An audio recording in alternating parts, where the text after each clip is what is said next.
Hello friends, मैं अमित। आज हम लोग इंग्लिश ग्रामर में रिलेटिव प्रोनाउन दैट और व्हिच के डिफरेंसेस को समझेंगे।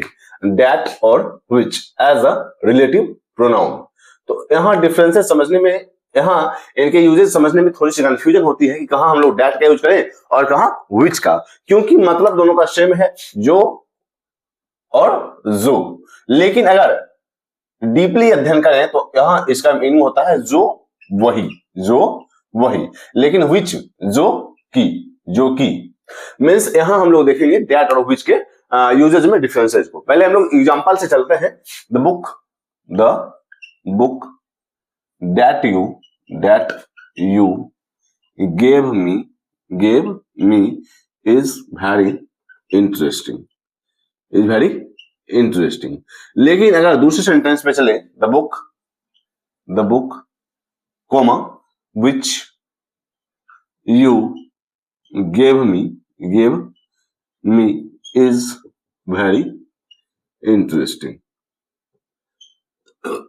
तो यहां हम लोग देखेंगे the book that you gave me is very interesting, the book which you gave me is very interesting। सबसे पहले डिफरेंस तो यहां समझेंगे कि that के साथ हम लोग कोमा का यूज नहीं करते हैं और which के साथ हम लोग कोमा का यूज करते हैं। which के साथ हम लोग कोमा का यूज करते हैं। अब हम लोग देखेंगे दैट एक डिफाइनिंग क्लॉज होगा। दैट एक डिफाइनिंग क्लॉज होगा जो नाउन को डिफाइन करेगा, डिफाइनिंग क्लॉज होगा।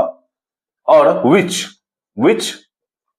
नॉन डिफाइनिंग क्लॉज जो एक्स्ट्रा इंफॉर्मेशन देगा। डिफाइनिंग क्लॉज जो कि एक्स्ट्रा इंफॉर्मेशन देगा। अगर इसको हम हटा भी देते हैं तो सेंटेंस के मीनिंग में कोई भी डिफरेंसेस नहीं होंगी, जबकि दैट एक डिफाइनिंग क्लॉज होगा और एसेंशियल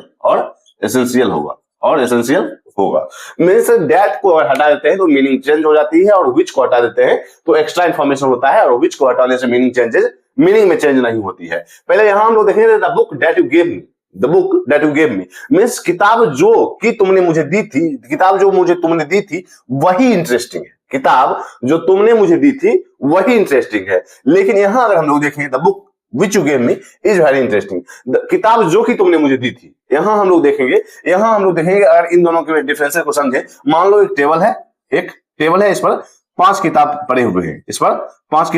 पड़े हुए हैं और यहां आपका दोस्त आता है, बोलेगा इसी 5 में से कि कौन सी किताब इंटरेस्टिंग है, तो आप पहचान करवाने के लिए आप ये बताओगे जो तुमने दी थी वही इंटरेस्टिंग है। तो यहाँ वो आप समझ जाएगा कि ये इंटरेस्टिंग है मीन्स क्योंकि आपने उस किताब को पहचान दे दी है, उस किताब को आपने पहचान दे दी है कि जो तुमने मुझे दी थी वही इंटरेस्टिंग है, तो वो अपना वाला किताब ले लेगा। जबकि अगर मान लो आपके टेबल पे सिर्फ और सिर्फ एक ही किताब है और उस किताब को उठा करके मैं ये बता रहा हूं कि यह किताब इंटरेस्टिंग है, तो which you give me extra information हो जाएगा। विच यू गिव मी, अगर मान लो आपका दोस्त है और यह किताब उठा करके आप बता रहे हो कि यह किताब इंटरेस्टिंग है, तो फिर अगर आपका दोस्त ये जानना चाहता है कि यह कौन सी किताब है, तो विच यू गिव मी, तो यह एक एक्स्ट्रा इंफॉर्मेशन, उसका डिटेल इंफॉर्मेशन होगा। लेकिन यह अगर इसको हम हटा भी देते हैं, the book is very interesting, तो यहां हम लोग द बुक मींस उस किताब की बात कर रहे हैं जो कि एक टेबल पर रखी हुई है। टेबल पर तुम्हारी किताब रखी हुई है और तुम्हारी किताब के बारे में बता दिया जा रहा है कि यह किताब इंटरेस्टिंग है, तो फिर विच यू गिव मी एक एक्स्ट्रा इंफॉर्मेशन होगा, एक्स्ट्रा डिटेल होगा, एक्स्ट्रा इंफॉर्मेशन होगा किताब का, क्योंकि the book is very interesting, यह भी अपने आप में एक मीनिंग दे रहा है, जो कि विच यू गिव मी को हटाने के बाद भी सेम मीनिंग दे रहा है। The book is very interesting means यह किताब इंटरेस्टिंग है। फिर अगर आपको इसी में एक्स्ट्रा इंफॉर्मेशन देना हो तो विच यू गिव मी, जो कि तुमने मुझे दी थी। लेकिन यहां अगर हम बात कर रहे हैं तो the book that you gave me is very interesting, तो किताब जो तुमने मुझे दी थी सिर्फ और सिर्फ वही इंटरेस्टिंग है। लेकिन the book is very interesting, तो एक ही किताब है और उसी के बारे में बता रहे हैं, तो the book is very interesting और इसमें एक्स्ट्रा इंफॉर्मेशन देना है तो व्हिच यू गेव मी। इस सेंटेंस से, अगर इस एग्जांपल से आप नहीं समझ रहे हो तो आप ये समझे द ताजमहल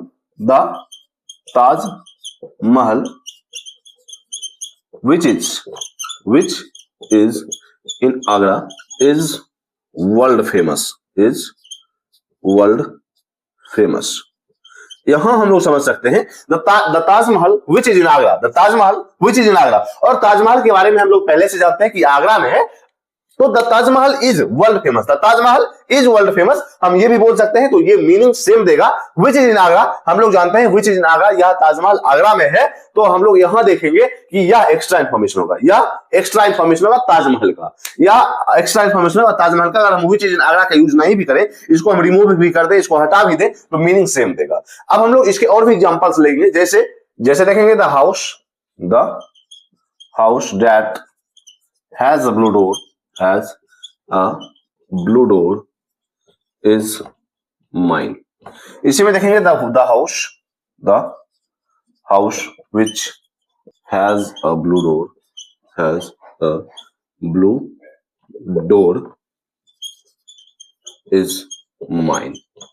यहां हम लोग देखेंगे इन दोनों सेंटेंस में डिफरेंसेस को। the house that has a blue door, the house that has a blue door is mine means blue घर वाला, ब्लू डोर वाला, ब्लू दरवाजा वाला, नीले दरवाजे वाला घर मेरा है, नीले दरवाजे वाला घर मेरा है। तो यह दैट क्लॉज एसेंशियल हो जाता है। लेकिन the house which has a blue door is mine means मेरा घर ब्लू डोर वाला है, मेरा घर नीले दरवाजे वाला है। तो यहां हम लोग बोलेंगे कि the house is mine means यह घर मेरा है, यह ब्लू दरवाजे वाला घर मेरा है। अगर मान लो बहुत सारे घर हैं, तो वहां हम लोग बता सकते हैं कि ब्लू दरवाजे वाला घर मेरा है। लेकिन the house which has a blue door is mine, इसका मतलब यह है कि मेरा घर ब्लू डोर वाला है। मींस यह मेरा घर है, मैं ये भी बता सकता हूं, और मेरा घर ब्लू दरवाजे वाला है। तो मैं ये बताने के लिए which has a blue door एक एक्स्ट्रा इंफॉर्मेशन होगा मेरे घर का। अब इससे आगे मैं कुछ और भी एग्जांपल्स लेता हूं। जैसे अगर पर्सन की बात करें, तो वहां हम लोग दैट का यूज करते हैं, ना कि विच का। पर्सन के साथ सिर्फ और सिर्फ दैट और हु, एक रिलेटिव प्रोनाउन हु का यूज होता है, और वहां हम लोग हु के बदले दैट का भी यूज कर सकते हैं इन पर्सन के साथ। लेकिन पर्सन के साथ हम लोग विच का यूज नहीं करते हैं। जैसे एग्जांपल से हम लोग समझते हैं, students that work hard get success. यहां हम लोग देखेंगे स्टूडेंट्स दैट वर्क हार्ड, छात्र जो कि मेहनत करते हैं सफलता पाते हैं। यहां हम लोग विच का यूज नहीं करेंगे, यहां हम लोग विच का यूज नहीं करेंगे। मींस पर्सन के साथ हम लोग दैट का यूज करेंगे, ना कि विच का।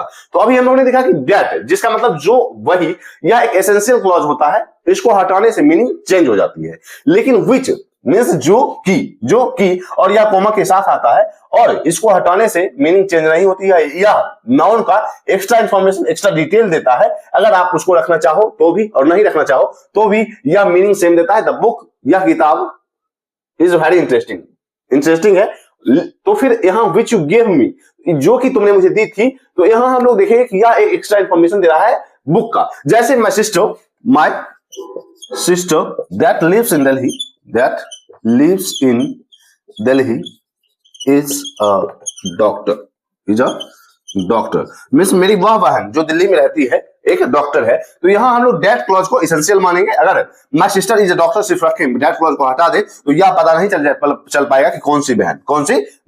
लेकिन अगर हम लोग यहां देखेंगे the book is very interesting means यह किताब इंटरेस्टिंग है, इस किताब को पहले से हम लोग जानते हैं। और विच यू गिव मी एक एक्स्ट्रा इंफॉर्मेशन होगा किताब का। लेकिन यहाँ बुक का या सिस्टर का दैट लिव्स इन दिल्ली, यह एसेंशियल इंफॉर्मेशन होगा, इसके बिना पता नहीं चल पाएगा कौन सी बहन। तो हम लोगों ने अभी दैट और विच के डिफरेंसेस को समझा। आज तक के लिए इतना ही, मिलते हैं कल। अगर आपने इंग्लिश ग्रामर को सब्सक्राइब नहीं किया है, अब जरूर सब्सक्राइब करें। इससे भी इंपॉर्टेंट टॉपिक आपके साथ शेयर किए जाएंगे। तब तक के लिए बाय।